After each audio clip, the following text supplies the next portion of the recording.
Two events occurred that will forever change Nathan's fate. OPHELIA, you've been on my mind, girl, since the flood. First event occurred when he was 14, when he stopped a suicide attempt. He told the girl that she was beautiful and that she will surely find someone to love her one day.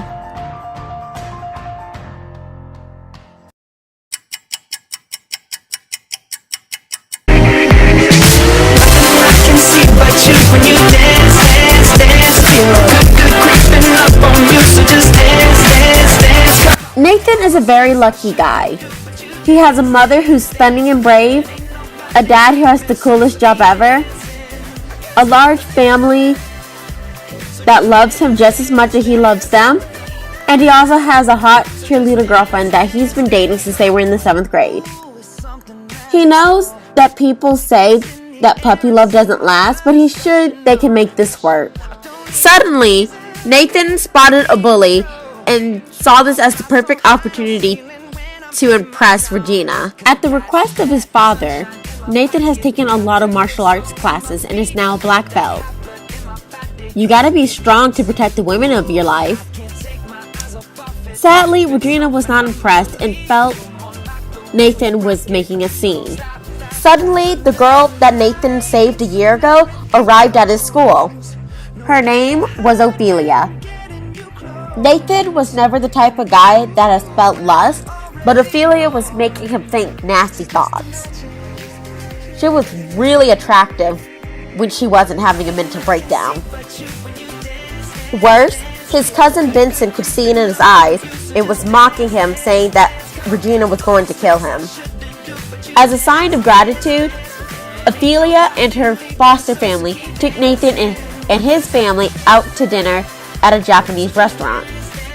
He was really enchanted by her beauty, something that he has never felt with Regina. However, he brushed it off as a typical guy thing to always want the newest girl. Nathan was not comfortable with the fact that her foster mother was an alleged mafia boss, but he tried to shrug it off and enjoy the food. There was a party Friday night, and everyone in Nathan's class was invited. The only way his family was going to let him and Vincent go is if they babysit their little cousins for free. Vincent was constantly complaining, but Nathan told him to suck it up. He doesn't understand why anyone would hate kids. They're so adorable. Then things took a bad turn. Scotty doesn't know that Fiona and me do it in my van every Sunday. She tells him she's in church, but she doesn't go. Still she's on her knees, and Scotty doesn't know. Oh, Scotty doesn't know. So don't tell Scotty. Scotty doesn't know. Scotty doesn't know. The bully outbested him. Throughout the house, a song played called Nathan Doesn't Know. It was about Regina cheating on him, and everyone was singing along, even Vincent. Nathan ran out before anyone could see his tears. Serenity was heartbroken to see her son, who was always confident, to see him sobbing. She knew the situation must have been serious, so she allowed him to stay home from school. After finding out what happened, Serenity cursed out the principal and demanded that disciplined actions be taken. After 2 days of self-pity, Serenity told Nathan to suck it up and go back to school.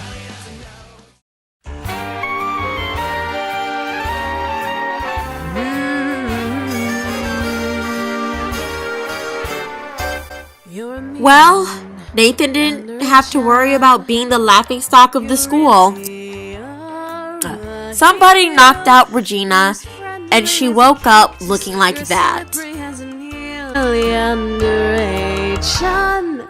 You're a bad banana with a sweet schoolgirl peel.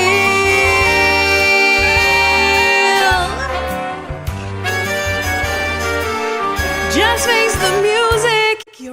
Dallas was expelled from school. In his locker was a loaded gun, a knife, drugs, and stolen underwear from the girls' locker room.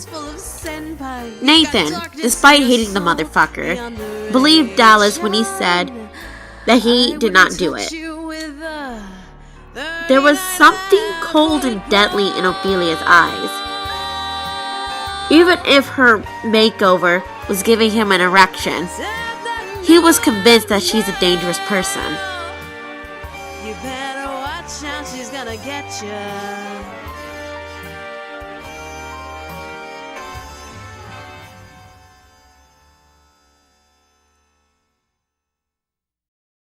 The second event that changed the fate of Nate was listening to Benson. Ben lied to Nate about stealing back an item that bullies had stolen. He was unknowingly an accomplice to stealing cocaine from the Yakuza. The very next day had severe consequences.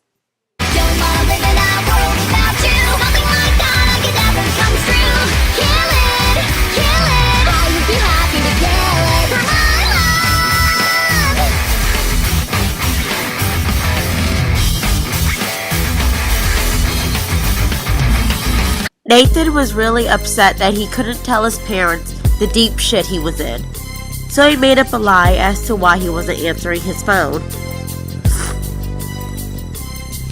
Then, only a few moments after arriving in his room, Ophelia snuck up behind him.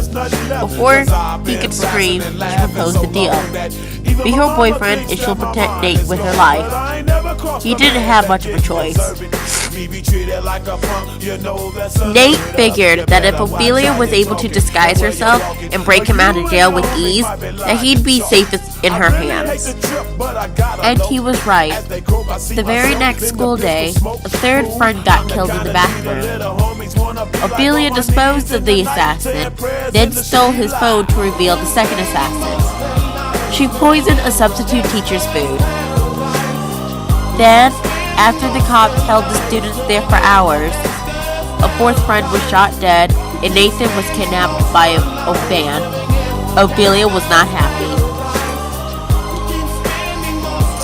Ren and Jesse were horrified by the news.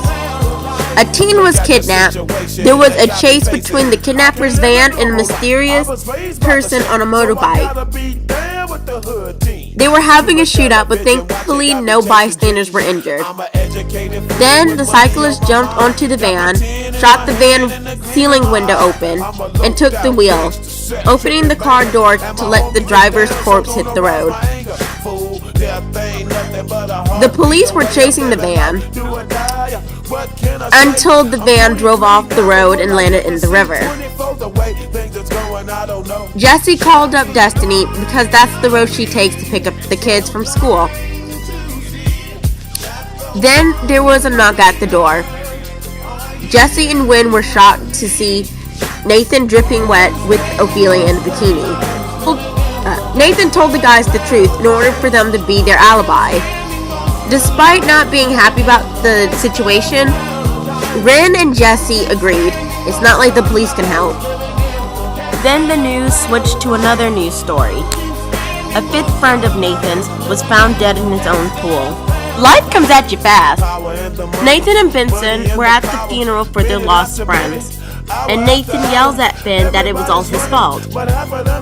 Ben yelled back that it wasn't his fault. One of their deceased friends said that they could start their own drug business and get rich quick.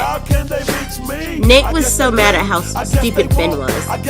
He also pointed out that Ben lied to Nate about what they were stealing. Nathan ended their conversation by saying, "You're such an ass." Raiden, Ophelia's foster brother, approached Ben and his surviving friend, Marcus, and he let them know that they were in safe hands now. Ben and Marcus seemed to have taken a liking to Raiden. He even found them a hot chick to have a foursome with, but Nathan was not impressed.